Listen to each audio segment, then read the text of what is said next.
Hey Zwifters, I'm Simon Schofield and this is the Zwiftcast. Coming up on this episode, Lockdown 2, the sequel. It's coming, folks, if it's not already with you.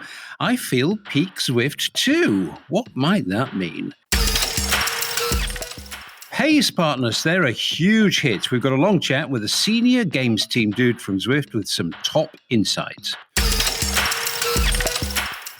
And another big hit, WTRL racing. So popular, we have crashing websites and closed entries.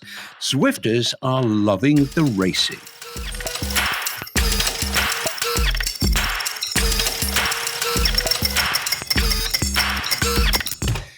Well, are we braced, chaps? The second wave of new Zwifters is upon us, or it probably will be soon. Not only is winter coming, but total lockdown 2 is upon us, at least here in the UK and across much of Europe. Shane, mate, good day. If one's optimism levels and general happiness are inversely correlated with Peloton's share price, I think things are going to get tough again and gloom is going to be spreading across the land. Maybe it's different in the land down under where you are of a more sunnier disposition, I find. Yes, good evening, good morning, good afternoon. We've had 5 consecutive days of 0 cases and 0 deaths in our state. So we've had our second wave. We've had our second lockdown.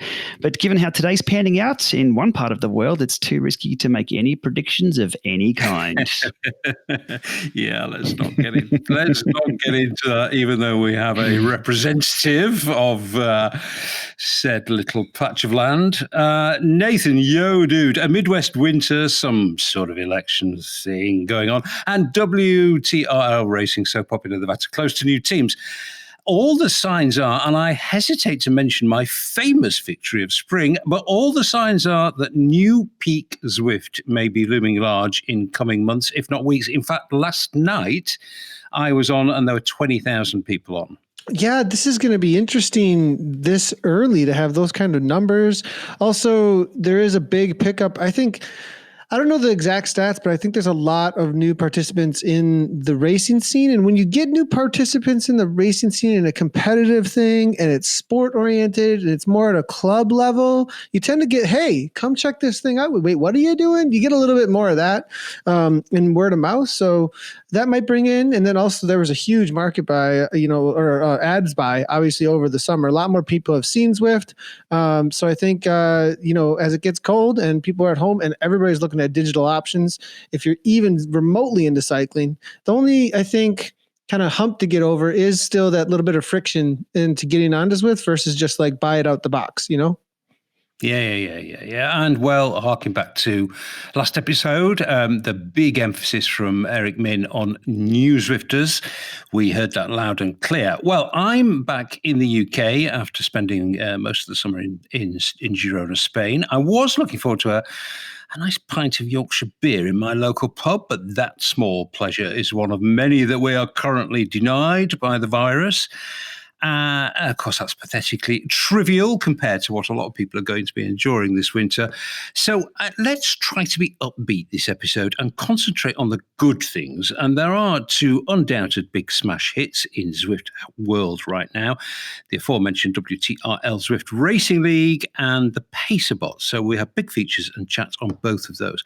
Before that, though, Shane, I mean, listening again to Eric Min's answers to my questions of last episode, if we were looking for a direction of travel in Zwift this winter, I just don't think there's any doubt whatsoever it's going to be firmly focused on new Zwifters coping with what's likely to be a big increase in noobs and all that entails. And I've just got a kind of suspicion that means big new shiny things. They just might be a little thin on the ground. I mean, I think we'll get new little shiny things, but big new shiny things, I'm not holding my breath. Look, we've been told all along that Zwift doesn't roll out big new shiny things during peak Zwift. And I think for the 3rd time this year, we're heading towards peak Zwift, which is unforeseen. And I guess there were a few unforeseen things that occurred this year that makes that happen. Look, but sometimes things don't have to be big things to be popular. Look at pace partners, as you've mentioned. Who would have thought someone could have created with a basic ant simulator could be so popular? So, yeah, I think you're right. We'll see a few smaller things, but what is popular might not have to be a big thing.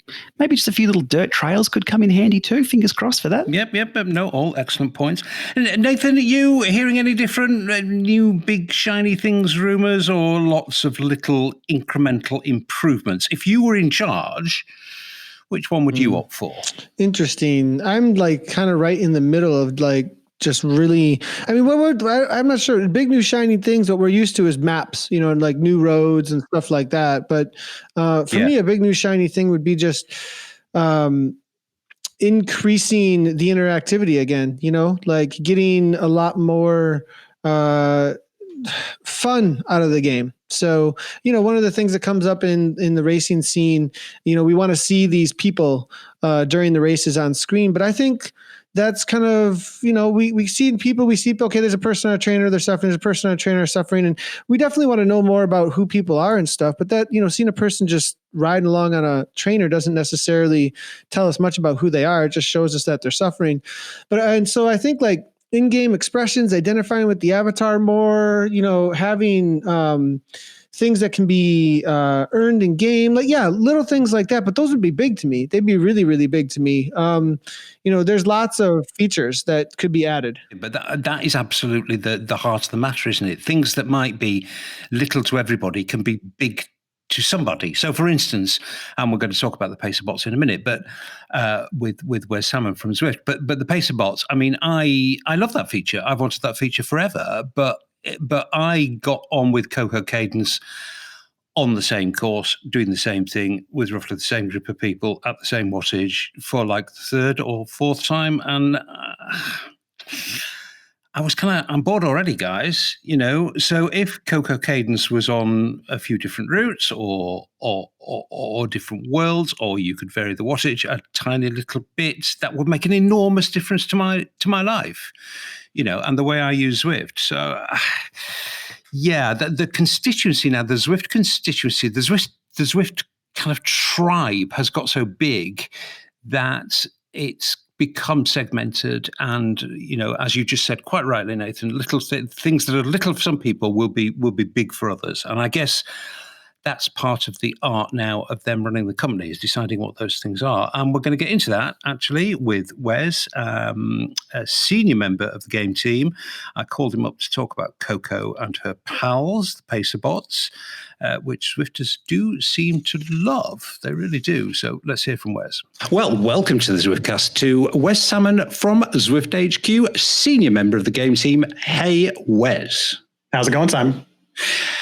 Well, we just had that conversation, haven't we? So let's not bore the listeners with our personal lockdown experiences. It's kind of going, I think, is the best way to say. Anyway, listen, we're here to talk about pace partners, pacer bots, whatever you want to call them, Coco, Dan, and their friends. I think it's safe to say, Wes, you got a hit on your hands here. Yeah, they've been very popular, and we've been very pleased with how the community has responded to Pace Partners and just the support they've been giving us as we iterate through these features and make the Pace Partners system more robust and more reliable and more fun. Yeah, well, we're going to talk a bit about that in the minutes to come. Just summarize, I mean, because every time I've ridden with Coco, I get a little questionnaire at the end of it, and I've made a few comments, and I'm sure lots of Zwifters have. Is it possible, Wes, to kind of summarize the overall feedback you're getting from the community? Is there a theme? There is a theme, and the theme is that the Pace Partners themselves have a certain level of consistency in how they ride that people aren't getting with group rides, because it's impossible to get that type of consistency from a real rider that the people who choose to ride with a pace partner really enjoy. They can trust that if Coco's riding at 2.1 watts per kilo, that is going to stay solid for their entire session, as opposed to fluctuate between 1.9 and 2.3. And as you and I know, over the grand scheme of things, those may not matter much in regards to the fluctuation. But for someone who's really trying to hit a target and stay in a zone, that consistency of a wheel to follow can make all the difference. Yeah, absolutely.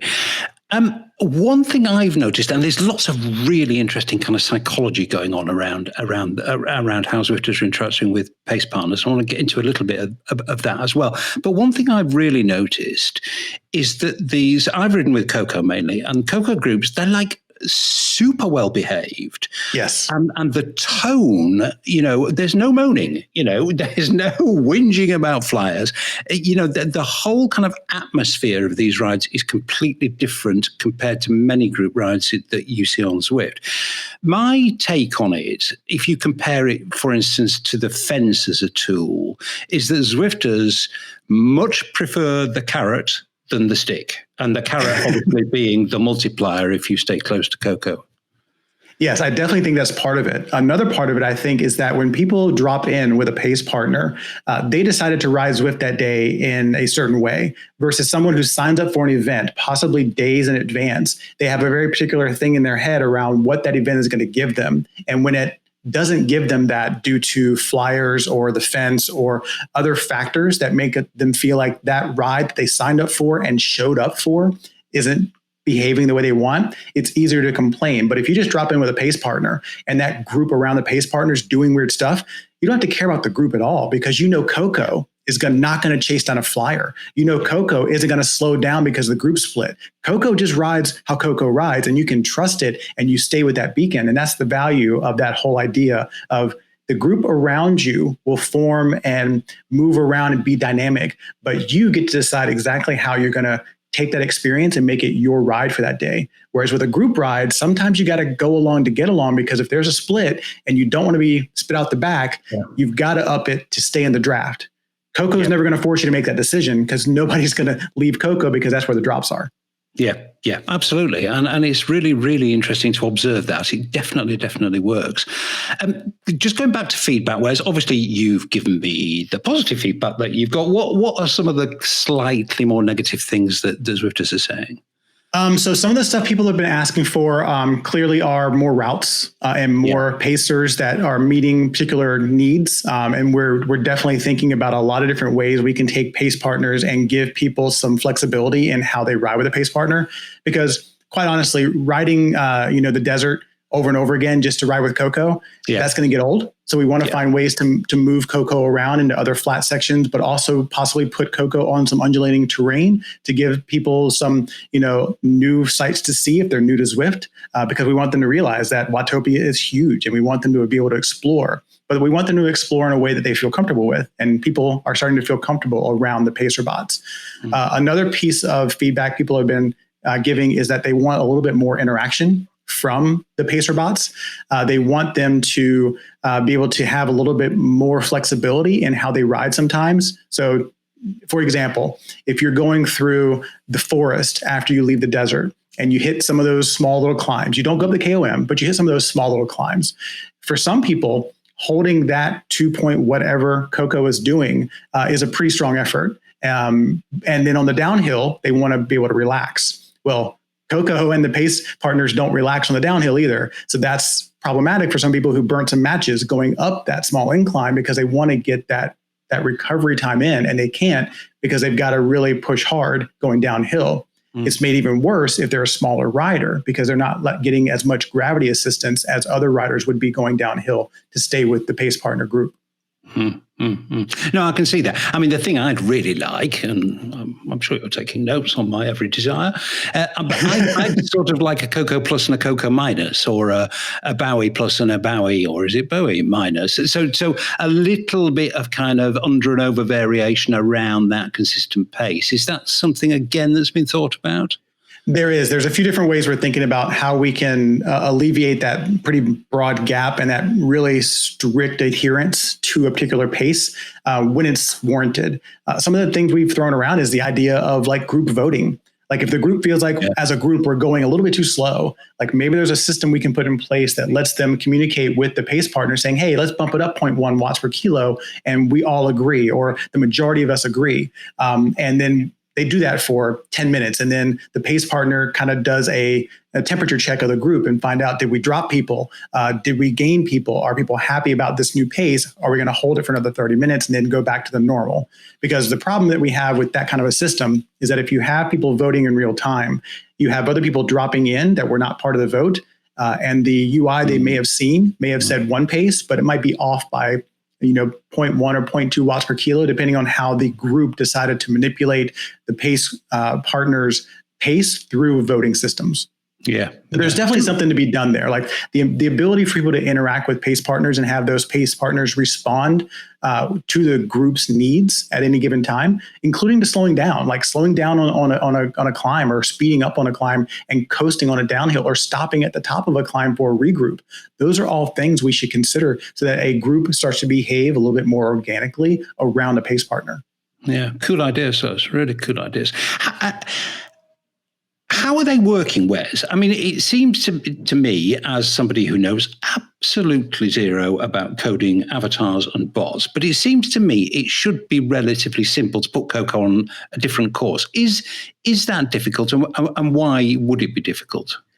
So right now, let me give you a little history on how they evolved to what they are now, so you kind of get some insight into kind of how we got here. You may recall some rides I did in Club Jarvis, where Jarvis the Bear joined us for the Sights and Sounds rides, where we had new UI. And I had Jarvis the Bear be the automated ride leader. That is basically the foundations of what Pacer partners were built upon.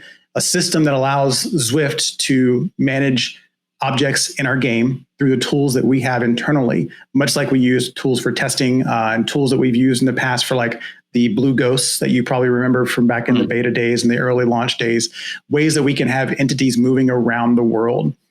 With Pace Partners, one of the things we wanted to do is make sure that they felt like real participants as opposed to the blue ghosts, which were really pretty much phantoms in the world. So we wanted the Pace Partners to be able to give you a ride on, and we want that to come from a real, entity. So they need to have their own identities. They need to have their own place in the platform. So that we took the tool sets that we use internally to test different routes and test objects in the game. And we've expanded upon that to allow us to leverage some of that foundational work to create these entities that move around the world automatically. And then we've written scripting tools to allow those entities to behave in a way that makes them chat sometimes and do ride-on bombs occasionally and behave in a way that feels a little bit less robotic and more just like a Zwifter who you've chosen to ride with that you can trust isn't going to change the pace. Right. So I think what you're saying is it's not as simple as you think. No, it's not, especially for scale. And so for someone just that, like having one thing go around Watopia Flat that doesn't do anything else, super easy. Having something that goes around Watopia Flat that shows up in the drop-in screen, that has a particular watts per kilo target, that behaves a certain way when things are around it. For instance, if you're close enough to it, you get into the zone of giving drops or leaving the zone of getting extra drops and things like that. That's the complicated bits for sure. Having things move around the world is easy. Have them behave in a way that's interesting and engaging. That's where all that secret sauce is. Right. Okay. Just quickly. I mean, I don't know whether you've got any stats to hand. What sort of usage is there any way you can convey to listeners what kind of usage levels we're seeing of the Pace Partners? Well, I can't give you numbers because the marketing team would have my head. But we do. I actually talked with one of the other game designers yesterday who's heading up a lot of the cool Pace Partners work and gave him a view of some of the numbers and asked if this were above or below what he would have expected. And he was like, oh, that's much better than I was expecting. So from an internal perspective, they're outperforming our expectations. One interesting tidbit around the numbers is that we did look at how the ABCD Pace Partners and what their engagement levels are. And when I first pulled up the graph, I was expecting to see a pretty clear drop off from D to C, C to B, and B to A. But instead, what we're finding is that D, C, and B have very similar engagement rates as far as people that are interested in riding and staying with those Pace Partners for longer. Whereas A, which is a very fast pace partner, is less than half of the engagement, mainly because it's hard to stick with that pace partner. But that does show us that there might be an area for us to kind of have a B+ or an A- pace partner to kind of fill that gap for people that can't stay with the pure A pace partner. But this is all about how FutureWorks gives us this data so we can start to tweak and tune and balance this feature in somewhat real time. Like if we wanted to change the A pace partner right now to something that was 0.3 watts per kilo less, that's a change we can make in the back end, and it'll propagate to the game immediately. There's no game release required for that because these are all running from our back end systems. Right. Yeah, I was going to say, I would imagine the engagement with Amelia is slightly less deep, since you've probably got lots of other things on your mind if you're trying to ride with her, not that light breathing, stuff like that. Really interesting stuff, Wes. I could talk forever about this actually, because I think they've really seized Zwifters' imagination. I think these things, and as ever, when something comes into the game and it's a hit, people say, well, what's next? We want more, we want more, we want faster. That's what Zwifters do. And I know you never, want to commit to being able to say what might come next and when, and I'll leave the when bit out, but what would be the next logical step for pace partners that you're relatively confident you'll be able to introduce relatively soon? Well, the easiest step is something you mentioned earlier, which is putting them on different worlds. Yeah. The question comes in is that actually something people want? Like if you look at the Watopia plus Guest World 1 and Guest World 2 usage patterns, Watopia is clearly the most popular place for people to ride, mainly because it gives people the most flexibility in how they want to ride that day. So do we invest in getting the pace partners to work well on routes that are outside of Watopia? Or do we focus on making the pace partners behave a little bit more dynamically in Watopia only? Watopia, yeah. Right, because we don't necessarily know which one's going to give us the best result for our users. We want to make sure that we're making these pace partners accessible to people that don't necessarily want to ride the routes that are in Watopia. But we may find that putting them in Yorkshire or putting them in Richmond isn't interesting at all for people because they only really use those events for very specific routes. Or those worlds for very specific routes or very specific events they've joined that happen to use that world. Why not both, Wes, would be my question. The cost in developing and testing and maintaining all of that stuff. So right now, if you have 4 pace partners running in one world, that's a much different lift from a serviceability standpoint and testing standpoint than having them exist in 5 worlds. Yeah. Okay. I get that. I can see that. And you also don't want to oversaturate kind of where they are, so that you want them to feel like they're unique still and interesting and special. Like if we ran a pace partner at every 0.1 watt per kilo across the spectrum and had 25 pace partners riding around Watopia, they'd be less special. Yeah. No, I can see that. Final thing, I could go on talking forever about this, but final thing, and again, just this kind of psychological thing that I find interesting, and I don't know if you guys are monitoring this because it's the kind of qualitative stuff I think that comes out of actually being on rides with, for instance, Coco, who is my favorite pace partner. So I'll talk about Coco. But the thing that I find really interesting is Zwifters kind of investing Coco with a personality. So that's fantastic. Yes. The meme when she was gone. Really interesting how that happens. It was one of those things that when we had to turn them off for a bit to fix some bugs and the meme started hitting the Facebook page, that the team was just blown away by how people are connecting in a real way with these pace partner personalities because they actually are in Zwift and can be ridden with. And we kind of expected there would be a little bit of affinity between the pace partners and the names they use and the way they behave. And then the community would start to kind of build these personas. We didn't expect it to happen this fast. Get busy with some more stuff, Wes, because we would love to see Coco and Dan and the rest of them doing more stuff. We're very busy with a lot of stuff, including pace partners work. Excellent. Glad to hear it. And thanks very much for providing that insight. Really, really useful and interesting stuff. Thanks a lot, Wes. My pleasure. Shane, I asked Wes how they worked, and I got some a little bit of detail, but perhaps not the full story. And you referred in our intro, which made my ears prick up a little bit, to them being run on an Ant Plus simulator. I mean, do you know that for a fact?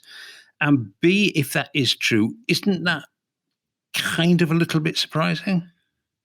I won't confirm or deny that I know how they work or they don't. However, I will say probably 3 or 4 years ago, I did exactly this with an ant simulator. Now, I won't talk about it because we're using bots in game and that's against the terms of service and etc. But I might have happened to set GP Sheepy, my other account, to 350 watts and then just, the hilly course around Watopia Hilly, 9.1 kilometers. And holding that bot was it was difficult. But it was a heap of fun. So I've done what the pacer bots are doing. Now, it didn't have a little chevron above its head. It wasn't a different color. It was just another rider. It was sheepy. But you can do this with ant simulators. Now, there's no secret about the ant simulator and how to actually use that and have it as a set pace. But they can also be scripted too. So you can actually script them to go up and down just a little bit. So you can do it that way. I'd be surprised if Zwift are doing it like that, though. Now that the robots are working 24/7, that would be a separate machine somewhere or a separate instance running somewhere with an ant simulator to make sure that doesn't fall over or there's no interference and things like that. But it's entirely possible to do for sure. Mm-hmm. Well, Wes said, they have to be scripted to do these little interactions like ride-on bombs and giving individual Zwifters ride-ons and all that kind of thing. And he also referred to it being secret source. So, I guess they're probably not going to tell a wider world exactly how these bots work. And that, I guess, is not surprising. But I'm seeing more than one observation from Zwifters that Coco can be capricious.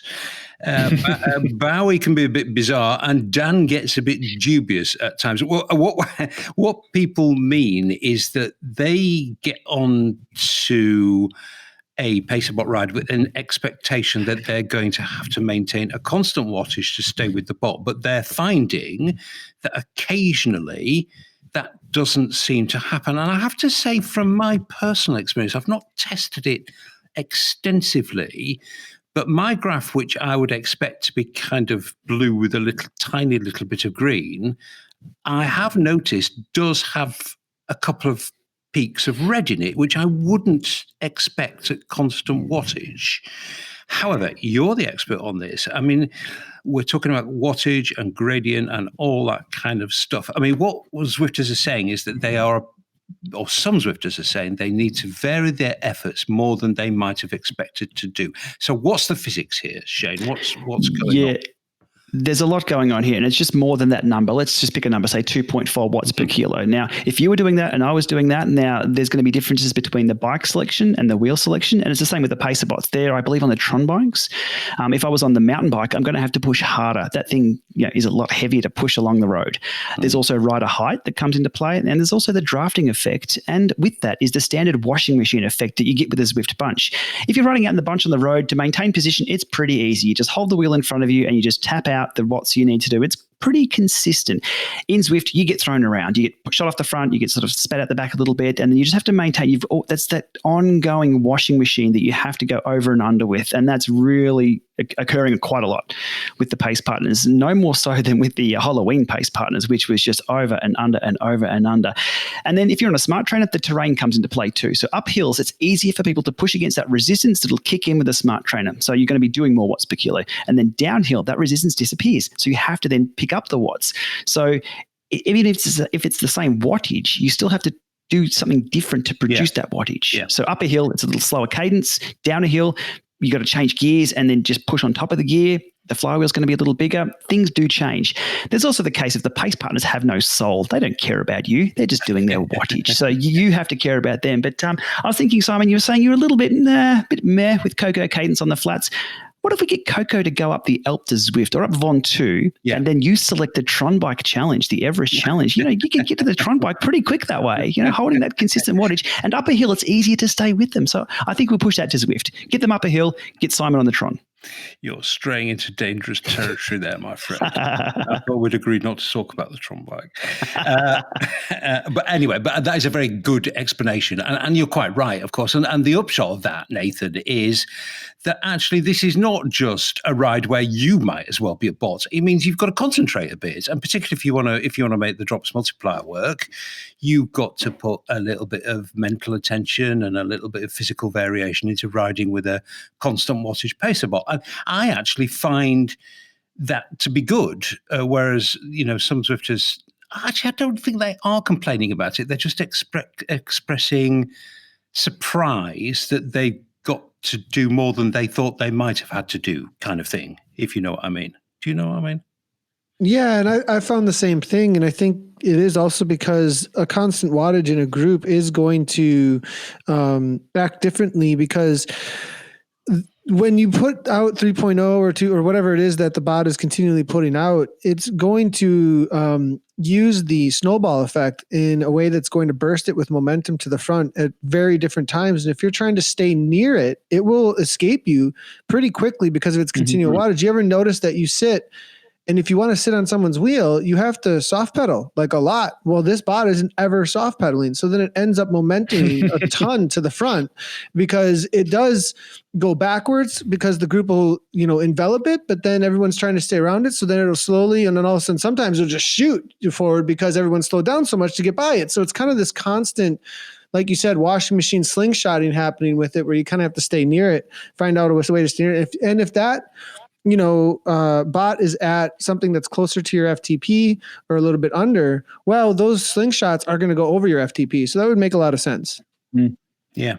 And as Zwifters ride more with bots, they'll get more experienced as to, what's required to make the drops multiplier work. A little bird within HQ did tell me that the results of that survey, I'm sure you guys have got it, I get it after every time I've ridden with the bot, are glowing, extremely good. I think you're asked to rate it out of 5. I heard a figure of around about 4.6, 4.7 as an average, which is amazing. Yeah. The bunches are always big. Whenever you pass them and you don't realize that you've passed the bunch, like, what is that race? What is that event? Oh, there's the pacer bot. They are really, really big. And I found the faster ones that are the smaller bunches. I held, was it Diesel Dan, I think it was? No, Bowie. Was it Bowie, the stronger one? Through Titans. And there was 2 or 3 of us. That was a really, really good push session. I had to do 300 watts for about half an hour or so to keep up with it, to keep with that multiplier. There's a carrot there, the multiplier for the drops. It was a really, really good workout. Surprisingly, it's difficult because of the ups and downs, but the smaller groups can be a little fun. So I guess a tip would be for people, if they don't like the bbigger groups, the slower tempo rides, choose a pacer bot that might be a little bit out of your comfort zone, and you might just be able to hang on. Yeah, and I mean, the other good thing is say you're going to do an hour on Zwift, you can do an hour at B pace and an hour at C pace, or you can warm up on D and then move to C, and it's kind of trivially easy to do that, except you've got to log out of the game. Oh, there's some tricks. There's some tricks. I was going to do a video on this, Simon. If people are asking about how do I join a pace partner, but I want to warm up first, it's a really good question. The way to do that is you join with a pace partner, you press U-turn, and then you'll be on the opposite course that they're riding. So as long as you're joining with the pace partner, you do the opposite course. Now, it could be a 20-kilometer course, but if it's only a circuit like the jungle, or if it's the desert flats, then you're only going to be riding 8 kilometers for your warm-up. And as soon as you see them coming the other way, hook that U-turn and bang, you're on. You've done a pace warm-up, or you've done a pre-pacer bot warm-up at your own pace, and then bang, you're with the bunch. So there's a Zwift tip right there. Be careful of doing that on if you're going to be dropping in without joining the pace partners. You can still select the same route that they're on, but if there's a lead-in, such as the jungle or the desert, you need to ride that lead-in first. And then even then on the desert, you can just ride against it's an out and back on the desert. You'll always come across Coco out there. So there are ways to do a warm-up before jumping into those pace partner bot rides. Yeah, good trick that. Very good trick. Nathan, that whole kind of psychology thing that I was talking with Wes about, I mean, it is really fascinating, this. To me now on group rides, the fence is, what if I'm honest, it's a combination of useless and annoying, actually. Whereas the multiplier game, rather than being a stick, is a positive carrot. And it really, really, really works. The whole tone of a group ride with a pacer bot is completely different from what we might now call ordinary group rides. And it's all about the psychology of the way that what is basically enforcement of keeping a group together is functioning. Really interesting, I think. Yeah, and so the punishment versus reward, right? And so what's interesting to me is you brought up group rides, and there's a lot of people, wanting to punish people for doing this or that on a group ride. What if we just swap the reward over to a group ride and you stayed near the ride leader, and next thing you know, you're getting something out of it. It could be a total, change around to what's happening in the group rides as well. So the PacerBot, opened up the reality of psychology, as you're saying there, to how do we maybe fix that group ride situation where, well, if you don't want the rewards, goodbye, but this is going to get you this if you hang out near the ride leader, or at least follow instructions. Again, it's that gaming aspect though too, where we've talked about situations where if you were on a certain downhill course and you're able to make the jump, by doing 500 watts to make the jump, but if you don't, you're going to end up crashing and have to redo the section or something like that. It'd be an amazing interval session as well with the rewards, and everybody would stay together. So very cool game modes that we could have that the PacerBot has exposed, I think, in some cool ways. Mm-hmm. Yep, well, they are a big hit for sure, and it was really interesting to hear Wes talking about areas in which they may be developed. I mean, the obvious ones are getting them moved on to different routes, but that little hint he gave away about maybe an in-group real-time vote as to whether we should stop the pace up. I mean, those kind of ideas being talked about sound super interesting to me. So I really no mail-in votes. Just no mail-in votes. They've got to be real time on the day, in-person votes. Excellent topical reference, Shane. No mail-in votes for sure. So I'm sure the PacerBot team are busy working, but harking back to this kind of developing theme that you can change a little bit of Zwift and make it a lot more interesting for a lot more people. I do feel that PacerBots will be a very fertile ground for that. Anyway, let's move on. Let's do a bit of tech talk. The Neo 2T got the nod as the official trainer for the upcoming Zwift UCI E-Worlds. You called this one, Shane, some time ago. Not too much of a surprise, really, but you think Wahoo might be smarting a little? No, not at all. 3 words on this one: existing commercial relationship. Yeah. Now, TACs have been with the UCI for a long time. Path of least resistance. They're in Europe. 200 boxes, away you go. They'll be able to ship those out. And I don't think Wahoo or any other trainer company really minds, because none of them can keep up with demand. COVID times, these things are hot property. So, I don't think Wahoo will miss having 200 trainers go missing that aren't off the shelf being sold at retail price. So, no, not at all. Not at all. It is a bit of an endorsement, though, of the Neo and the Neo technology, which has really has been ahead of its time. The Neo 1 still is a good unit.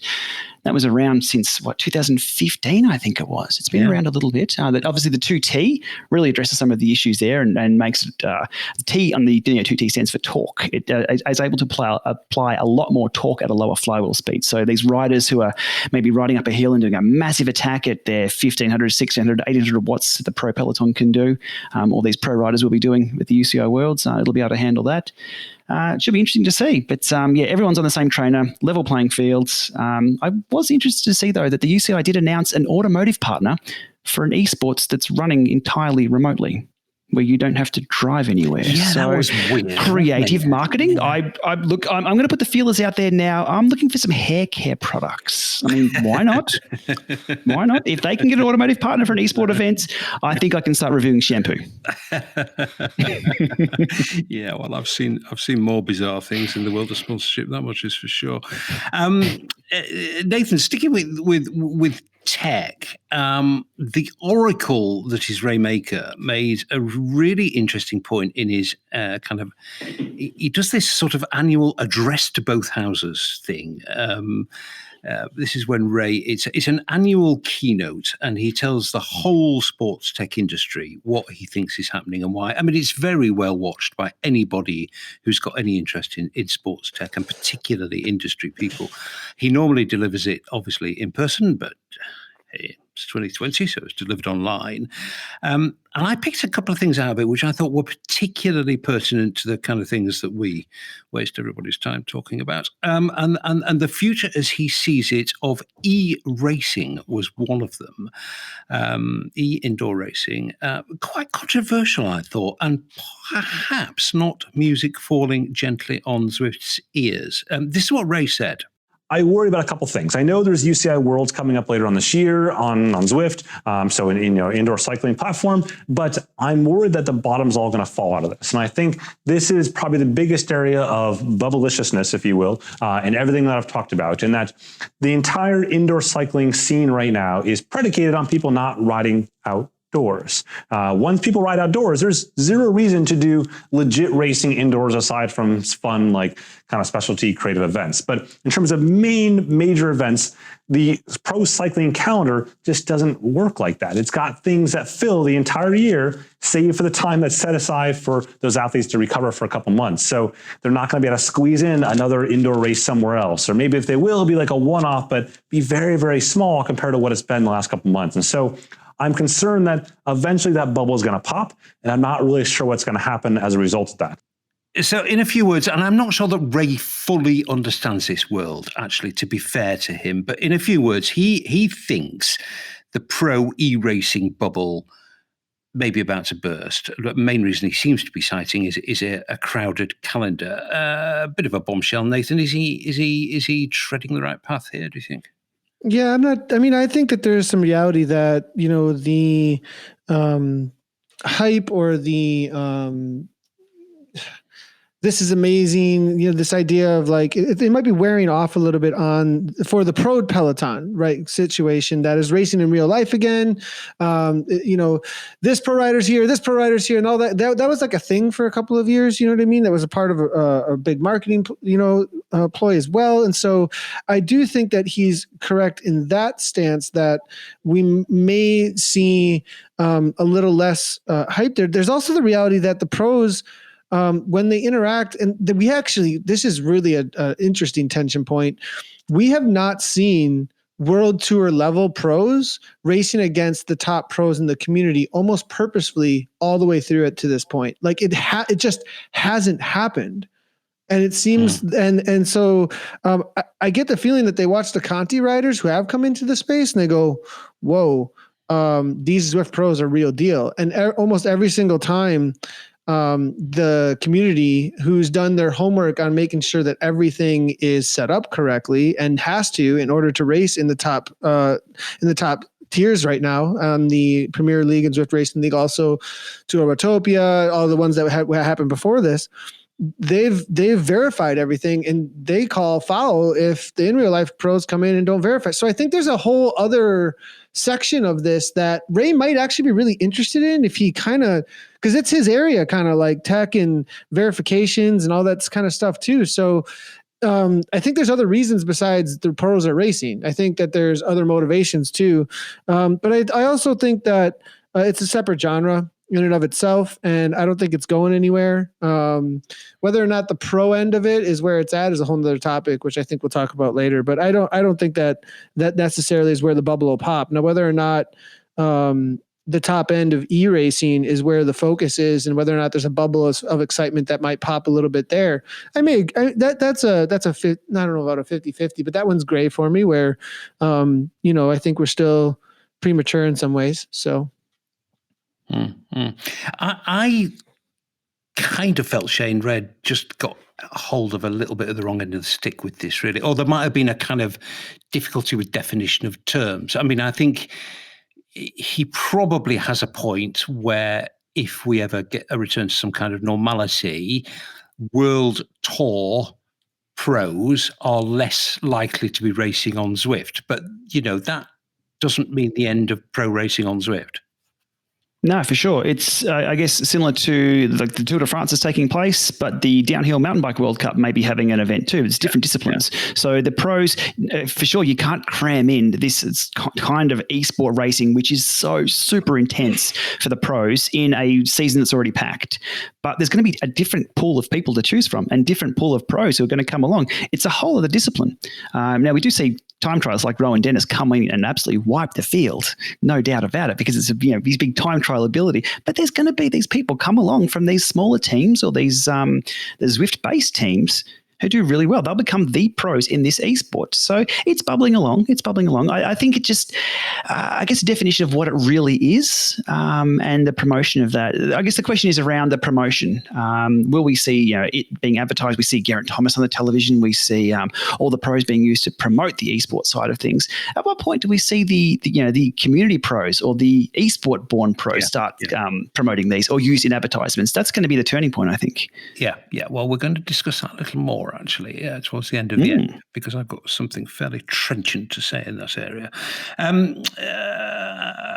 Where I think Ray was on slightly firmer ground was his second point. He picked something else up during his kind of helicopter survey of the indoor cycling scene, and that was very much related to graphics. This is exactly what he said.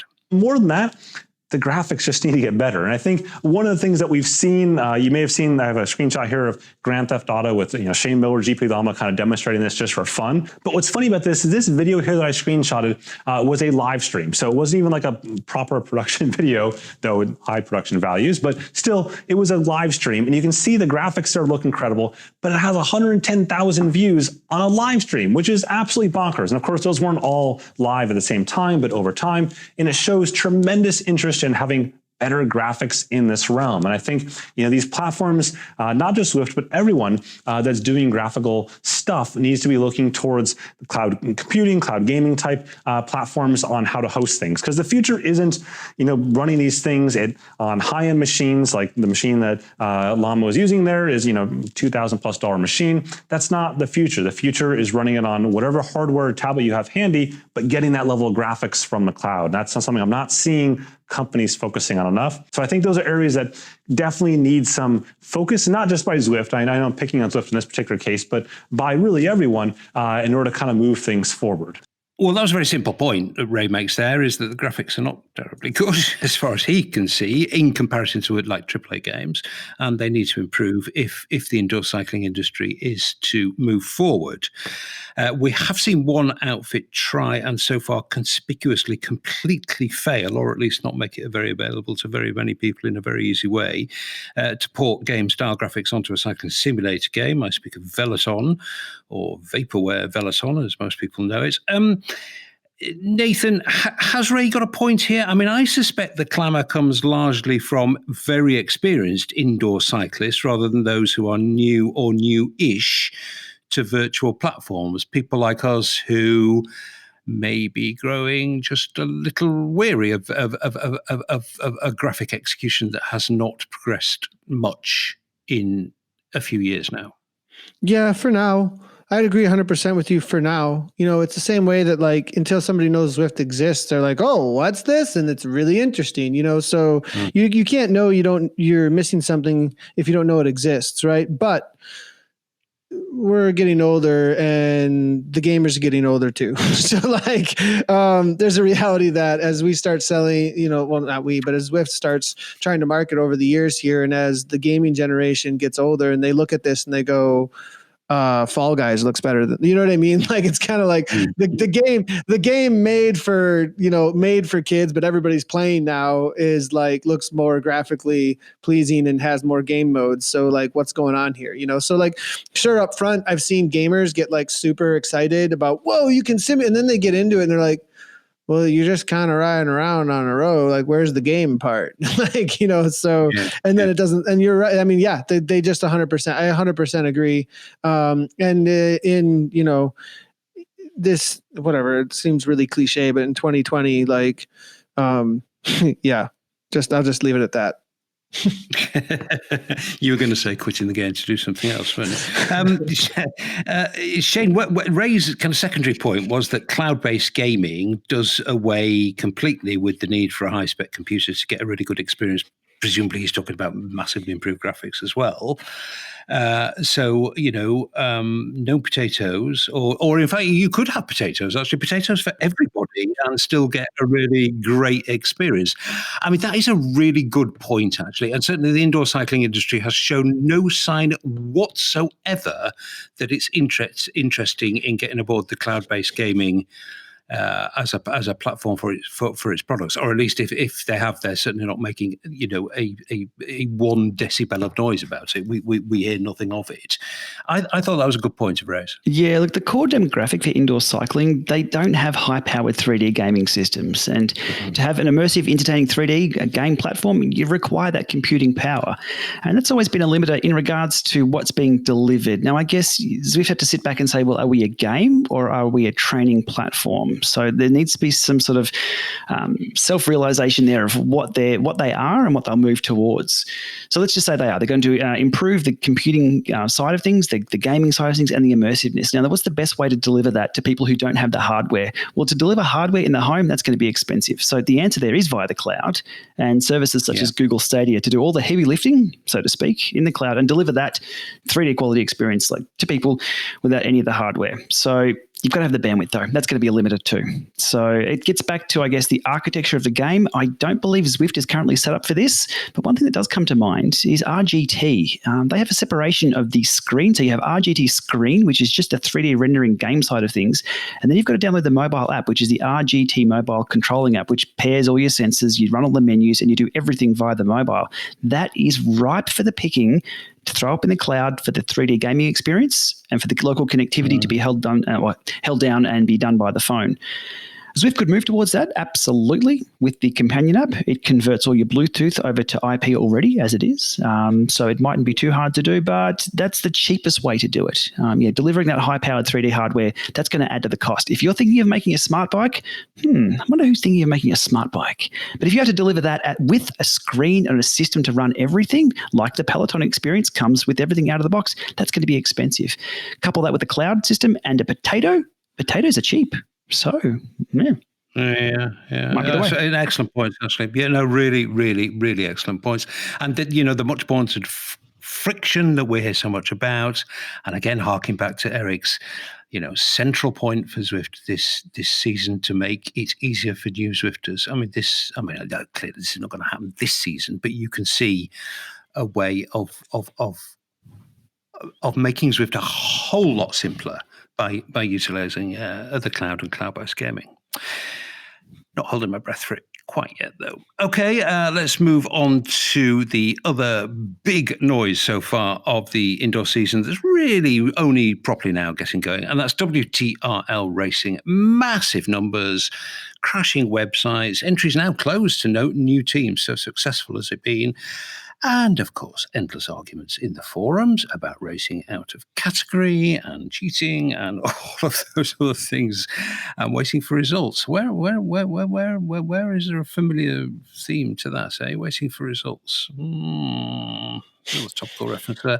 I caught up with Martin Carew, one half of the duo that runs WTRL and has partnered with Zwift for the Tuesday night racing series, as well as running its own Thursday series. Here's Martin. And apologies in advance for the sound quality on Martin's end of the interview. It wasn't fantastic, to be honest, but you can hear what he says. Well, welcome to the Zwiftcast to Martin Carew, one of the there probably should be 200 of you, but 2 head honchos of WTRL. Hey, Martin. Hey, Simon, how's it going? Probably a bit less pushed than you, I would imagine. For the second time this Zwiftcast, because I was talking previously to HQ about pace partners, but for the second time this Zwiftcast, my first opening conversational gambit to my honoured guest is, you've got a hit on your hands. Just a little bit, yes. I think we're now entertaining about 10,000 Zwifters a week at the moment at WTRL with our events. Wow, that's big. And it's not come from nowhere, because actually you laid the foundations with this. It's a community series that's gradually grown, but obviously getting the stamp of approval from Zwift and then the kind of marketing email that went out for the second week, this did see a huge influx of racers, did it not? Yeah, very much so. I mean, exactly. Our team time trials that we do every Thursday are numbered. We know we started doing this live 79 weeks ago, and we started with a small 7-team event, just one event, gradually grew, and we were getting really excited when we had 100 teams earlier this year, and then obviously COVID hit and it went nuts. Victims of our own success. We've seen thousands and thousands of people coming through the website. Hasn't really been helped by a marketing email, which went out. 270,000 Zwift customers, I think that hit. And I think most of them then tried to get on our website, and it triggered a few surge switches. So we lost our website for 12 hours. It's always a bit of a double-edged sword when a website crashes, isn't it? Because obviously it's a gigantic pain in the rear end for those who've got to get it back up. But it's also a kind of symbol of like runaway success. Yes, very much so. And our life lives on that website. So we very much rely on that website to get links to people so they can join events, to understand the rules, because it's a very, very unique format, the team time trial. And when it went down, obviously we support Zwift Community Live. We support Zwift Live with Zwift Racing League as well, with their on-screen data for the team time trial. So yeah, when it falls down, everything fell down. Yeah. I think, Martin, as this is now, I mean, to say it wasn't mainstream before, it sounds a little bit disrespectful, but I mean, it really has gone mainstream now. And I think it's quite important that people understand the basis on which you're doing this. I mean, you used to do this as a voluntary community service to Zwifters, but with this new series, you've now got a proper professional relationship with Zwift. And not to put too fine a point on it, you're getting paid for the work that you do. I think it is important that people understand that, though, now, don't you? Yeah, no, I agree.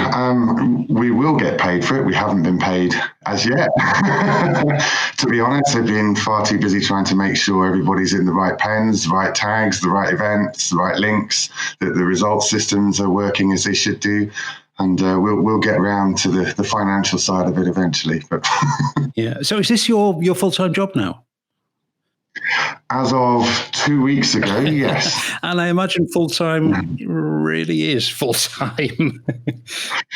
It's been a long time. My business analytics days used to run into 22 hours at times, but this has been 22 hours, 7 days a week for the last probably closing on 2 months, I would say now.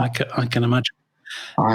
I have pleaded with Zwift to leave me alone on Friday so I can have a day to remind myself who my dogs and my fiance are. The thing is, Martin, you do now realize one thing, don't you? It's only going to get bigger. Oh, yes, and we're very much ready for this. We've had a few teething problems, obviously, the last few days. We're very much a scalable organization. We've had floods of people from the community offering to help. But obviously, I have some close relationships with database people, with programmers and things like that can help make this scalable. And obviously, we have, I think it's close to 1,250 teams in the Zwift Racing League. We're seeing the team time trial on Thursdays picking up as well. Again, I think we'll see more than 700 teams this week in particular.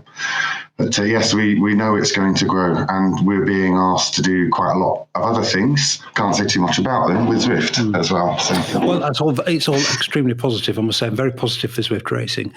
Now, I don't want to get too deep into controversial waters, but you can't talk about racing unless you talk about people who race outside of their category. And I think one of the incredibly refreshing and welcome things that WTRL have done is actually take some action on that. And you have actually excluded people who either accidentally or possibly more likely deliberately have been racing out of category. Was that a decision you took at the very beginning, and that you decided you were going to make a stand on this kind of thing? Because it really annoys racers. I mean, really annoys racers. Not people getting excluded. It annoys racers that there are people racing out of category. It was very much a conscious decision. Both Steve and I race or have raced on Zwift numerous times, and it was very frustrating. I'm a I'm a big guy. I'm an ex-rugby player. I'm sit in the C category. I'm 6'8", so I have a huge aero issue anyway. But to then see guys who would hang in there and then all of a sudden they'd be clunking out 4 watts a kilo and winning the race and leaving everyone in the dust or breaking up the pelotons, it was very frustrating. So from the outset with Zwift Racing League, particularly with the scratch races, there was a need to make sure that categories initially are enforced. We have done that in the first scratch race. A number of people weren't very happy about it, but a lot of people have understood. They've been off the game for 3 months, riding around in real life on real roads, and have come back and found their category lower and have perhaps joined that category hoping no one would notice, and then found themselves riding a category or 2 up and they were disqualified straight away. We've got some quite lenient boundaries on it to start with to let everybody kind of get used to it. And don't get me wrong, I think it was just over 5,000 races, and of that 5,000, 100 or so of them were definitely gaming the system is probably the best word to use. My impression from watching the community reaction is that you have had, with probably a tiny exception from a very small number of aggrieved people who perhaps don't understand the process properly, you've had nothing but amazing support from the community for taking this stand. And some would say, looking towards HQ, not before time. Oh, no. We've for a number of months, really, we've had a lot of positive comments. We've had people saying you've been the savior in our recovery to cancer, or you're the savior to lockdown. The support, the positivity. And I think we've got a lot of lovers and not many haters is probably the best way to put it. Yeah, I think that's certainly the impression I've got. And I think you'll probably pick up more lovers just by taking, like I say, this reasonably firm stand on these annoying people who race out of category. So from the Zwftcast, congratulations on doing that, because I know it's not an easy thing to do. There are going to be edge cases and arguable cases, and there are going to be aggrieved people, and that's time consuming to deal with. And I'm sure you've already experienced that. May you have much more continued success, and I'm sure we'll get you back on before the end of the series to see just how big it has got. My bet is pretty big. Well done, Martin. Thanks very much for your time. Thanks, Simon. Thank you. Well, guys, as I think we predicted, I mean, this is big, like really big. And despite the hiccups and the out-of-cat racing controversies and all the usual heat and passion that surrounds racing on Zwift, despite all of that, this has cemented a view I've been considering for a while now. This is a kind of trenchant thing I referred to earlier. I'm ready to unleash that view on a waiting world. I sure they can't wait to hear it. I now firmly believe that the future of racing on Zwift is community, not pro. And I really think that that's where the company should direct 95% of its efforts. Fine, jump on and saddle up the marketing horses where the opportunity suddenly arises and unexpectedly arises, like the virtual Tour de France. But basically, nobody wants to live in a world where those malign stars align such that the Tour needs to be raced virtually. But, I could see why they did that. But don't divert so much resource to that other things suffer. And truth be told, I think it did this summer. I think there was a lot of development stuff that got held up because of the enormous effort that went into the virtual Tour de France, and that was fine. That was a kind of judgment that was made at the time, but that that was a tactical move. But on a strategic position, I actually think that the big development effort really, and probably a lot of the marketing effort now ought to be aimed strongly towards community racing. Example of where I don't think this is running particularly smoothly at the moment. As Zwift acknowledged ages ago that out-of-cat racing causes angst and pain and misery and detracts from the competitive experience. It then says it's going to do something about it, to widespread applause from pretty much the whole community. We get a green cone of shame, then crickets. A spurt, then a brick wall, tumbleweed blowing across the virtual roads. And that to me just kind of, exemplifies or illustrates that not as much work as I think, who cares what I think, but this is what I think, not as much work is going into the development of community racing as perhaps is going into the marketing push behind pro racing. But when the pros have gone away, when the pros are racing up real roads in the Alps and the Pyrenees, the community races are still going to be around. Am I being fair, Shane? You are right on the money there, Simon, as I've already mentioned in the Zwiftcast already before even reading these notes. Yeah, we're on the same page. Absolutely. Yeah, the future of Zwift racing is the communities. It will bear its own pros. They will come out of the woodwork. You'll find these absolute, Zwift Academy, look at these people. They're coming out and being real pros afterwards. There's some real good talent out there, and there's going to be people out there who racing outdoors is just not their thing. It just doesn't fit into their lifestyle. So there's going to be these community pros, which will be the esport pros, which I hope to see that's what things moved into. And then, as I said before, used in the advertisement, used in the whole scene of things. In regards to the racing category, I've got nothing to respond on that. I gloss over the endless posts on that, and until something changes, there's just no progress being made there. But it's I think I won't call it low-hanging fruit there, but there's some easy pleases to be done or easy pleasing to be done if they can sort some of that out pretty quickly. But at the end of the day, they can't fail on this. Implement something. If it fails, is it going to be worse than what's currently there?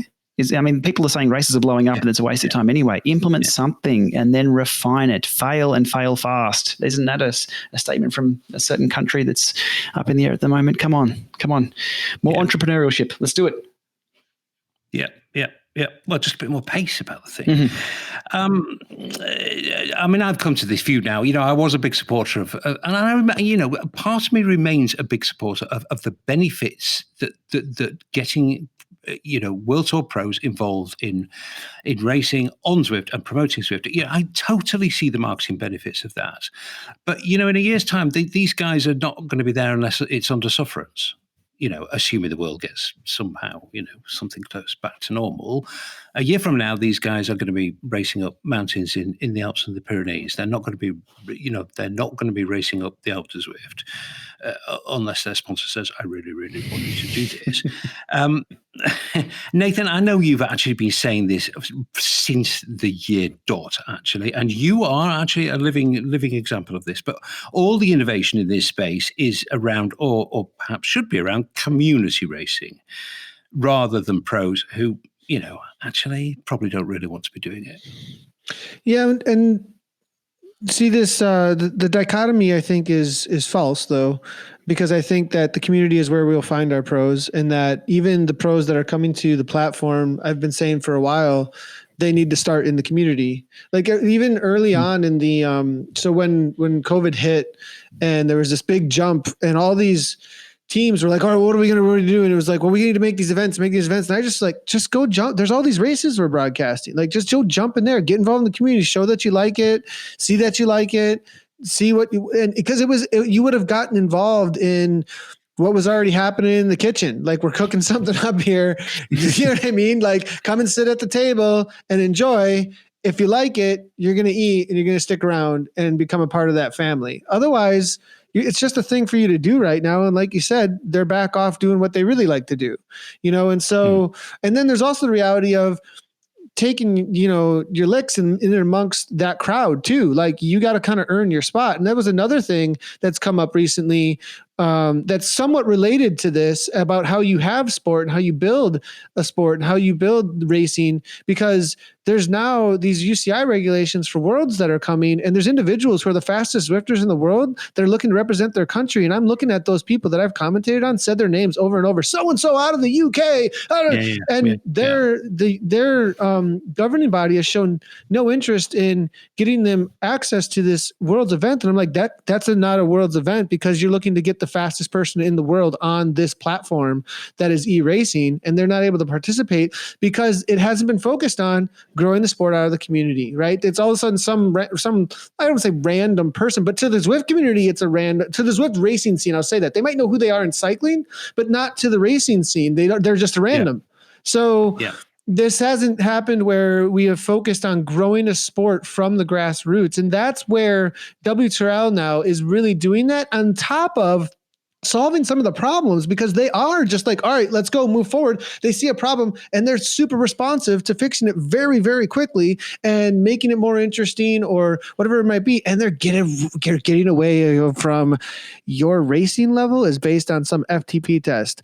When I started racing, I didn't take an FTP test and then jump into a mountain bike race. I jumped into a mountain bike race and I saw where I ended up, and then I just upgraded or went or whatever. Oh, I'm not that fast, or I'm way faster. And then it gets figured out on its own based on how good you are at the art of racing, not some test on some number somewhere that you did. It's not preconceived results. It's results after the fact. And we see that happening as well. And now with the divisions, and it's so cool to see, actually, that I know I'm on a big run, but this is one thing that comes up over and over again right now in each one of the races. At the top, Division 1 right now, and then in Division 2 and Division 3, in each one of the categories, we are seeing the closest racing we have ever seen in the TTT, because it's so evenly matched, because it's based off of the results that we have seen already. And that's just in season 1. Yeah, there's discrepancies. We got to figure them out, but it's getting much closer than we had seen before. Yeah, well, I mean, congratulations to WTRL. They're getting a lot right. You know, they've had the balls to disqualify people. I'm not saying Zwift lack balls. I understand why Zwift have taken or failed to take those decisions in the past, but WTRL have come in and said, no, we think you're in the wrong category, and you know, unless you change, you're not racing anymore. And congratulations to them on that, and congratulations to them on the participation levels they've achieved, and the passion and the just the general enthusiasm around it. There's a real buzz about it. So very well done to them, and very well done to Zwift for partnering with them, and long may it last. And you know, I think that's where the real future of Zwift racing lies, is from and within the community. Yeah, let's go and do these little marketing things, but let's not make everything else suffer as a result of doing that. Anyway, there we go. We don't run the company. Good job, probably. Even though we think we do sometimes. Okay, let's throw in a few other little tidbits here. In the real world, I felt, at least here, Halloween was a kind of a little bit low key. I mean, it's always been more low key in the UK than it is in America. I think it may have been, you know, even it may have been popular IRL in America, but it was kind of damp squib here. And damp squib, I think, Shane, pretty much sums up your reaction to Zwift's Halloween stunt. You were underwhelmed, my friend. Yeah, I still don't understand the link between Halloween and spacesuits, or the dinosaur costume that was recycled from last year, and not to mention the Swiftie they pulled on everyone, changing the pace partner rules with those crazy bots to 15-minute multipliers, not 5. I jumped on to do a live stream. I thought, I'm going to get all 3 suits in one ride. An hour 15 later, I had one suit. It was just and then I tried to join the other spacesuit ride, and it was at 1.5 going through Titans, and it just wasn't happening. It was frustrating. As most people have said, though, online, it wasn't a fun experience. I don't know how they took something that everyone loves, which is the pace partner bots, and made it worse. But they did, so happy Halloween. Well, I just don't get involved in those games at all. I mean, they just literally do nothing for me. I mean, I know they do for lots of people, but I just don't care about stuff like that. And here was another slightly odd one. Shane, I'll bring you in on this, Nathan, but to you as well, Shane, first perhaps. Zwift put a biking game, they make it fast and light, and then a few days later they take it out and make it slower and heavier. I mean, WTF. It was a Canyon bike, a long-time Zwift collaborator. I mean, it was just so weird. What was going on, do you think? I don't know. I just want detailed change logs. I make videos on I love change logs. I can talk about change logs all day because it makes the experience better. Like Garmin change logs or Zwift change logs. It's like, what's new for me? What can we all good access to? What's changed? These are undocumented. But putting my tinfoil hat on for a moment, it was a great chance for people to say, oh, Canyon aren't paying them enough, or they paid a little bit and then didn't pay them enough, so Specialized came in as an investor now. I love those conspiracy theories. I love that theory. Oh, yeah. I love that theory. That's a bit so basically, we're holding, hey, Canyon, we're holding your bike to ransom. Unless you give us more money, we're going to make it slower and heavier. Yep. That is a fantastic theory. Completely untrue, I'm sure, but hilarious. Hilarious to consider. Nathan, any idea what was going on here? I think that they released it and then Eric did. The insider Eric Schlange did their usual how fast is it, and it was just too fast. I think they didn't know how fast it was or how it would compare necessarily, and it was like, this is way too. I think the reality of how cheap it was to get in at a certain level, and they're like, that's right. Too unfair. And so I think the reality of being able to jump in so quickly at such a low level too was just way too much of a quick buff. You could just get this amazing bike that would put you right up there against, Well, I mean, look at like who you got amongst then. You're like right amongst like Shiv with 858s ohm. You know what I mean? It was like, you're not that fast, but you're getting pretty fast for hardly any work. And I think it would have felt really unfair to those who had already done the work. And I think they realized that and did a rollback really quick. So, so what was this? Human error? Someone fat fingers on the calculator with calculating CDA or something? I'm assuming that's probably what it was. Like that there was just, or maybe like somebody who was managing the project was like, oh, this seems really cool. We're going to do it about like this. And then somebody like saw that who wanted more fairness in the game that might have been more senior and was like, no, I read Insider and that's not okay. Maybe a couple people raised, some people might've raised some like behind the scenes, like issues with it, maybe in the community, or maybe just somebody inside was like, well, yeah, that's got to change. I think it was kind of one of those situations. Yeah. I much prefer Shane's theory of can you be held to ransom. Well, there's buffs and nerfs. That's the thing. It's a classic buffs and nerfs that like make it like this happens all the time in gaming. Like something just gets super buffed and it's like, whoa, that's way too much. We need to back that off. And then people who like the buff get mad and they're like, wait, wow, it happens all the time. But it definitely I think was a little bit too much too. I agree with it. It's just it is a little weird that it was so like not noticed, but Eric does a great job. That's what that is. Eric he does an amazing job with his speed tests. So I just want to see that email that says, "Dear Canyon, unless you pay $10,000 by close of business, we will make your bike 3 pounds heavier." Okay, that's it for this one. Shane, I was very disappointed to read. I've never been, but I know how much it means to Australia. I was terribly disappointed to read of the cancellation of the Tour Down Under. Yeah, so no Tour Down Under, which is our week of cycling. It's not just a bike race. It is our trade show for the year. We have all the international trade teams come along, obviously for the pros, and then all the companies come along. Wahoo have a big presence there as well. It's just not going to happen.